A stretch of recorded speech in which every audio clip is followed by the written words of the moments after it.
The youth of Butler Methodist Church have taken the topic of doubts in human mind for Youth Sunday. We decided to interview 3 people from a church congregation in our attempt to understand the topic better. What are your thoughts about the young generation of today and the n number of questions they have regarding not only Christianity but any faith? They demand logical explanation for everything. I think the young generation has a right to ask questions, and in particular the Christian faith is a faith which has logic and the logic of God. God is a logical God, and I believe they have a right to ask, and I believe they have a right to be satisfied.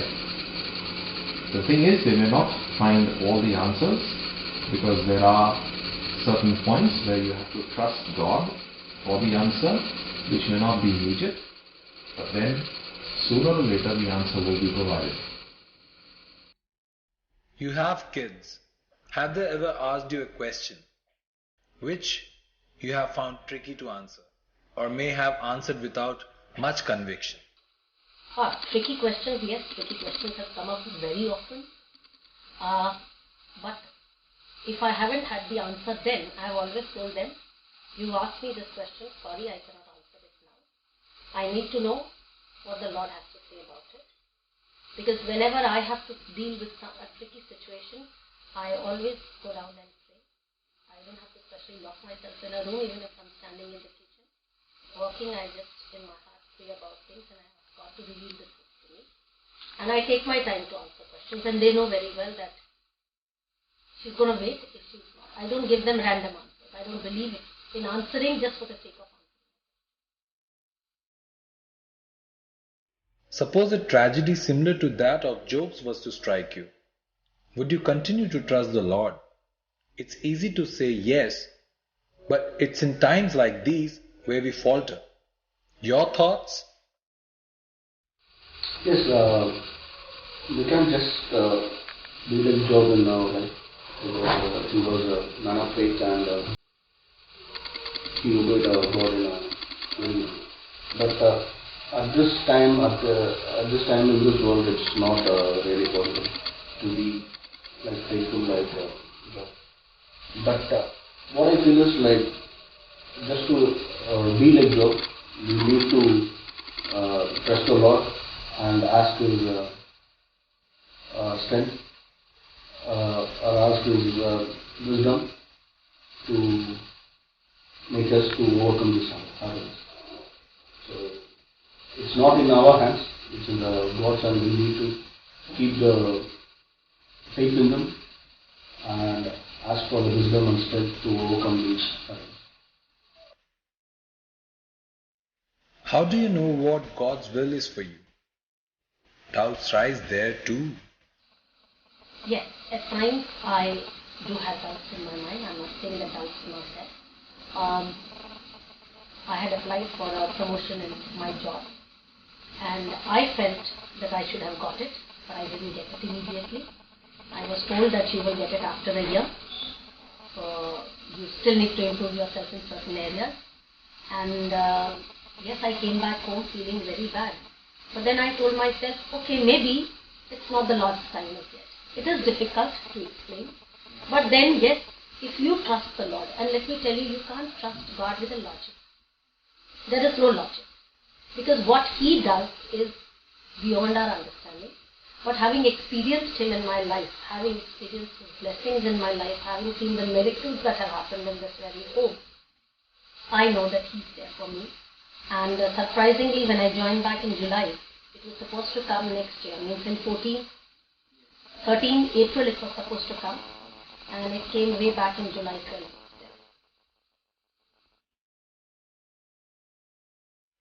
Sometimes we fail to understand God's plan and purpose. Now, you being someone who's faithful to the Lord, have you understood the challenges set before you? How do you comfort these challenges? Day to day it is a challenge only, but sometimes we don't clearly understand what God has planned for us. We think that it comes from God and we do it, but once you are stuck up or there is a failure in that plan or in the decision which you have chosen, then only you look for God. Or that time you realize that God has a different plan for us, or God has thought differently. So it's something like until you reach that point or where you fail, then you feel that the decision which you made is wrong. We all falter in our faith. How often do you falter?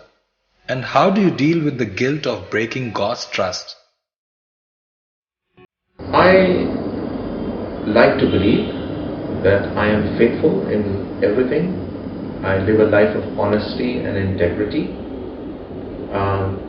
There are occasions where I recognize that I have made a mistake. For instance, by speaking a perfect truth but not doing it in love, saying it harshly to somebody.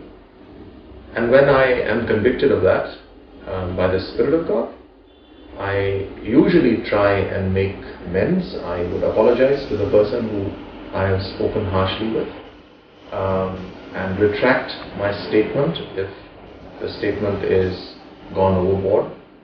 And it is there that I make a confession to the Lord and to the individual, and I feel that immediately a sense of relief comes in, a sense of forgiveness comes in. One incident in your life where you regret doubting God's plan for you. There is no singular incident that I can think of consciously where I have doubted God or His plans for me. I may have made choices which may not have been right in the center or in the direction where God wanted, and if the consequences were not good, I've recognized that I made the wrong choice, but there was no single moment where I can say that I regretted following God and His plan. There is one thing that I'm still doubting, even at the moment, and I'm praying to the Lord to give me the strength, to understand what He has in store, because sometimes some things happen and I start feeling, God, it couldn't have happened if you had not agreed to it. So it was your will in it. Now help me to understand your will and to take it on from here. And that's especially the coming of my grandchild. Sometimes when I see her being neglected by her parents, not being taken care of, so I do ask God, He's given them such a beautiful child, and how can they be so careless? But then the Lord is teaching me, you are there, you try to fill that gap that is there, you try to give her all the time that you can. That duty is on your shoulders. Why do you question me? What are you on earth for this? So it's still a phase that I am, coping with.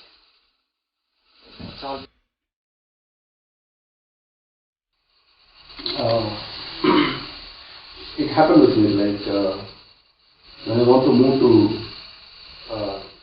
Noida, the first thing which came in my mind was like how we are going to live over there in Noida, because this was the first time which I was coming to North India, and we didn't know any people over here, and it was really a confusing state where I just told okay when I got a job, like they told promising things, and I accepted their offer, but I didn't have the courage to come and face the situation. So that time, like when I was going through the Bible, I read one verse which says like this is Joshua 1:9, which says that do not be discouraged, for the Lord your God will be with you wherever you go. Still now, I didn't have a clear plan, like should I be going or not. But when I read this word, and I read this word in one of the cards. It was written in the backside of the card that wherever you go, you will be blessed. The day when I saw that, I decided that yes, we should go. And till now, I don't regret for that. I don't regret for the plans which he has given me. He has blessed me, and I still feel guilty because I doubted his plan. Many Christians fall into the trap of doubts where their faith tends to falter their spiritual lives. Doubt is like a spiritual drought. Nearly all of us experience these dark, dry, difficult times when God doesn't seem real and it's hard to keep going. Since no one is immune to doubt, we have to know how to handle it when it comes in our lives. Sometimes the doubts we have are connected with bad events, the death of loved ones, a broken relationship, loss of job, illness, or certain questions, just enough to quiver our faith. Doubt leaves its victim helpless and hopeless. Is doubt good or bad? Is it according to the will of God? How should we deal with them? To know more about doubt, join us next Sunday.